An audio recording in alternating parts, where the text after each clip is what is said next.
नमस्कार दोस्तों, मैं हूँ शिवांगी और मैं अपने चैनल संदीप शिवांगी चौहान में आप सभी का स्वागत करती हूँ और आशा करती हूँ कि सभी लोग बहुत अच्छे होंगे। तो आज हम काफ़ी दिनों के बाद आए हैं वीडियो बनाने के लिए, क्योंकि हमारे चैनल में कुछ समस्या आ गई थी, तो अब उसको ठीक कर लिया गया है। मेरे हस्बैंड करते हैं तो उन्होंने ही उसको ठीक किया है। काफ़ी दिनों से प्रॉब्लम था, तो आज कई लोगों के क्वेश्चन थे तो मैं उसी पर वीडियो बनाने वाली हूँ। तो एक लोगों ने ये पूछा है मुझसे कि जो अध्यक्ष, सचिव और कोषाध्यक्ष में से अगर कोई एक सदस्य हट जाता है तो हम समूह का पैसा फिर कैसे निकालेंगे। तो आज का वीडियो में कई आपके क्वेश्चन हैं उनको भी बताऊंगी, उनका आंसर दूंगी आप लोगों को। और कई सारी ऐसी चीज़ें हैं समूह से संबंधित जो आप लोग जानना चाहते हैं, वो सारी चीज़ें आज मैं आपकी क्लियर करूंगी। तो अगर आज का वीडियो आप लोगों को अच्छा लगे तो इसको लाइक कीजिए, चैनल पे नए हैं तो सब्सक्राइब कर लीजिए। तो देखिए, जो लोग समूह से जुड़े हुए हैं, पहले तो मैं यही कहना चाहूँगी कि आप लोगों को अगर लगता है कि हाँ, हम अध्यक्ष, सचिव, कोषाध्यक्ष के पद पर कार्य कर सकते हैं, तभी आप जुड़िए, वरना आप लोग मत जुड़िए। आप लोग अपने परिवार में पहले राय ले लें, क्योंकि महिलाओं का ये रहता है ना कि वो शुरुआत में तो अपनी मर्जी से किसी भी चीज़ में जुड़ जाती हैं, फिर उसके बाद में जब कहीं बाहर जाने के लिए उनसे बोला जाता है तो फिर उनको समस्या आती है। तो पहले आप अपनी फैमिली में बात कर लें अपने परिवार के सदस्यों से, तो उसके बाद ही आप लोग उसमें जुड़ें।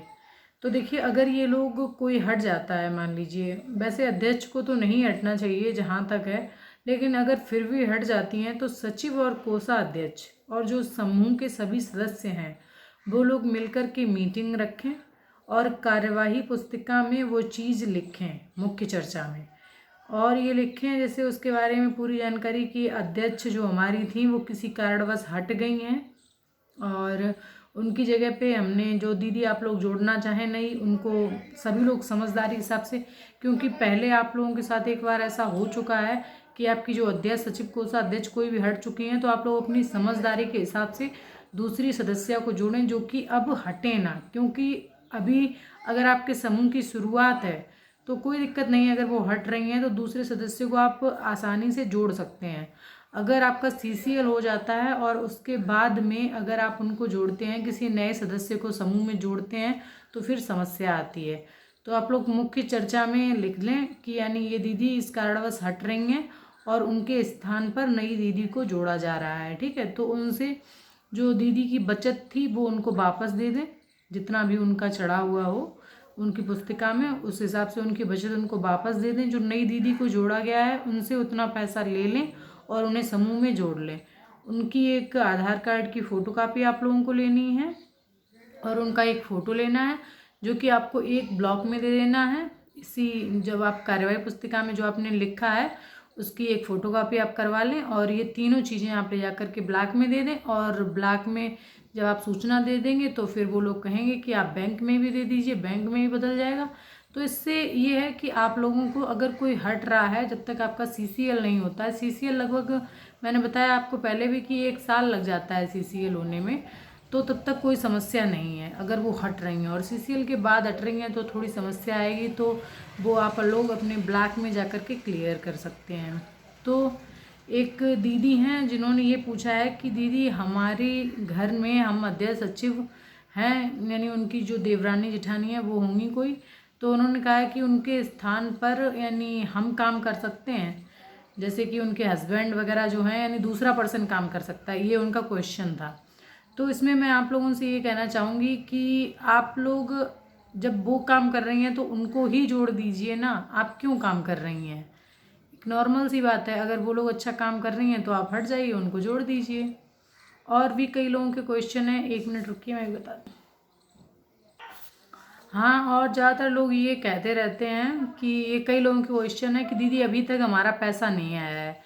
तो देखिए, ये हर जगह पर ये समस्या है, ऐसा नहीं है कि किसी आपके यहाँ पर है या मान लीजिए आपके समूह में ही पैसा नहीं आ रहा है, ऐसे हर जगह पे हो रहा है। जो समूह पहले बने थे, लगभग 4 साल हो गए, कुछ समूह ऐसे भी चल रहे हैं जिनमें अभी तक भी पैसा नहीं आया, हमारे यहाँ पे भी चल रहे हैं।